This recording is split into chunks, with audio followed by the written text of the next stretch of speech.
Bismillahirrahmanirrahim. Assalamualaikum warahmatullahi wabarakatuh. Alhamdulillah wassalatu wassalamu ala Rasulillah wa ala alihi wa sahbihi wa man tabi'ahu wa mawala. Allahumma salli ala Sayyidina Muhammad wa ala ali Sayyidina Muhammad. Yang pertama, ada yang perlu saya luruskan pernyataan Ustadz Ahmad Ridwan bahwa kita tidak terkait dengan partai apapun.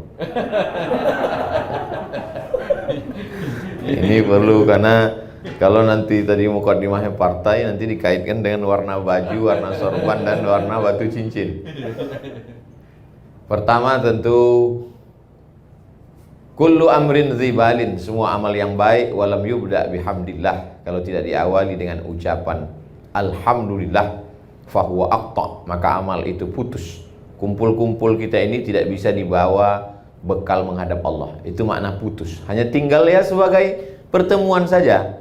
Tapi kalau diawali dengan alhamdulillah, maka dia bisa dibawa mati menghadap Allah Subhanahu wa taala.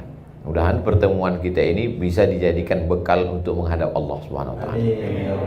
Kedua, berselawat kepada Nabi, karena kita bisa bersaudara itu memang betul karena Allah, tapi yang menjelaskannya Rasulullah sallallahu alaihi wasallam, diteruskan oleh para pewaris Nabi, itulah dia para ulama. Allahumma salli ala Nabiyyina Muhammad wa ala ali Muhammad. Tadi Ustadz Qurtubi WA saya, mohon maaf Ustadz, ini kita agak terlambat karena jalan, karena macet, karena ini dan lain sebagainya. Saya balas sesuai dengan judul kita pagi ini. Apa judulnya Mas Rani? Ujianku jalan surga. Nanti yang saya balas, ujianku adalah jalan surga. Lengkap dengan caption ketawanya. Selama ini orang menyangka jalan surga itu adalah dengan sholat duha, sholat tahajud, sholat witir, sholat qobliyah, sholat ba'diyah. Betul, karena salah satu pintu surga namanya babus sholat. Selama ini orang menyangka masuk surga itu dengan bangun masjid, zakat, wakaf, infak, sedekah. Enggak salah, karena salah satu nama pintu surga adalah babus sedekah. Selama ini orang beramal banyak dengan cara puasa Senin Kemis. Begitu lulus puasa Senin Kemis, puasa Nabi Daud. Begitu kuat puasa Nabi Daud, dia puasa dahar.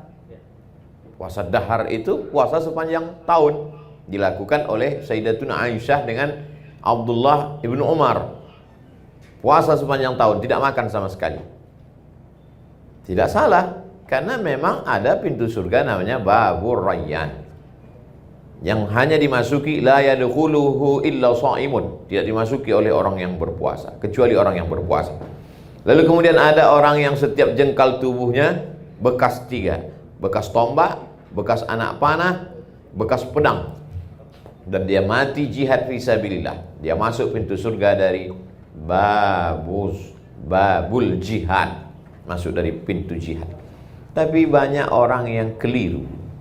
Dia anggap kalau dia sudah hijrah, kalau sudah taubat, lalu dia tidak sakit lagi, dia tidak macet, sulit, susah hidupnya. Jadi banyak itu yang mengeluh ke saya pakai nomor baru, karena kalau nomor lama ketahuan.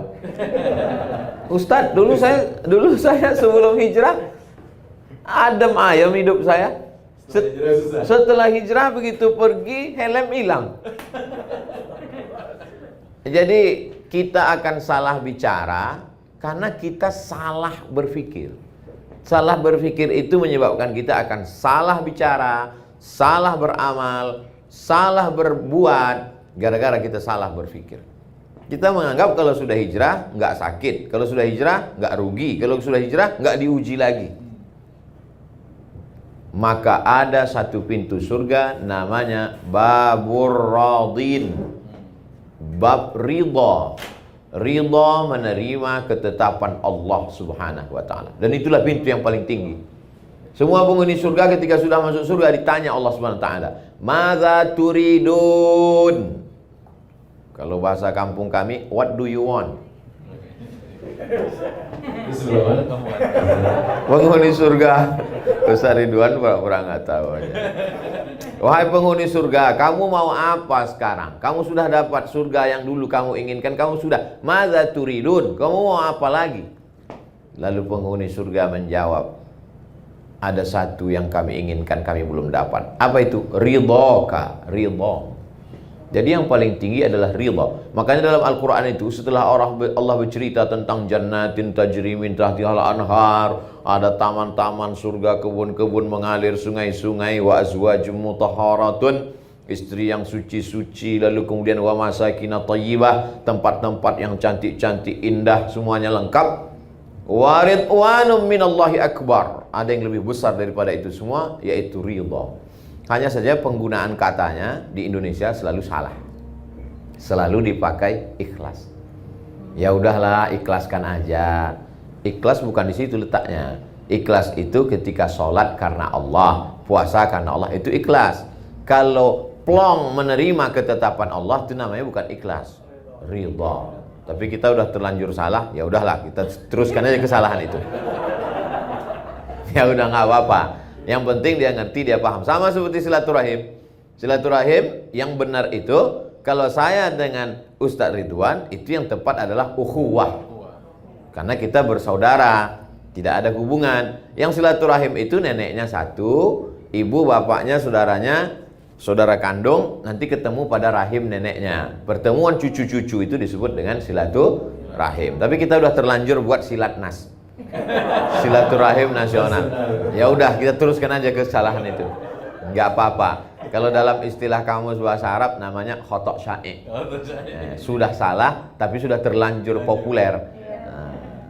Saya terus terang, biasa pengajian di Jakarta biasa-biasa aja, tapi hari ini serasa mengaji di luar negeri.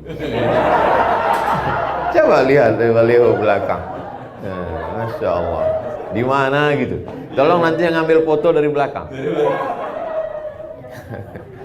Jadi ada satu yang paling tinggi adalah ridha menerima ketetapan Allah. Tapi saya tidak ingin pengajian ini dipotong. Saya tidak ingin setelah kajian ini komunitas Mas Roni, komunitas Pak Arman, komunitas kita semua, jamaah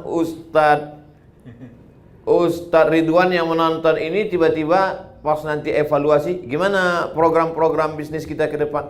Ya udahlah, kita ridho aja. Bukan itu makna ridho.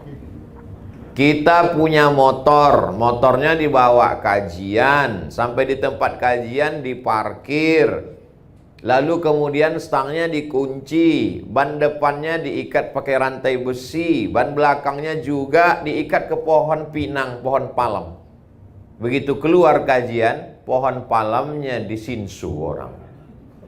Maka saat itu yang bisa kita lakukan hanya ridha.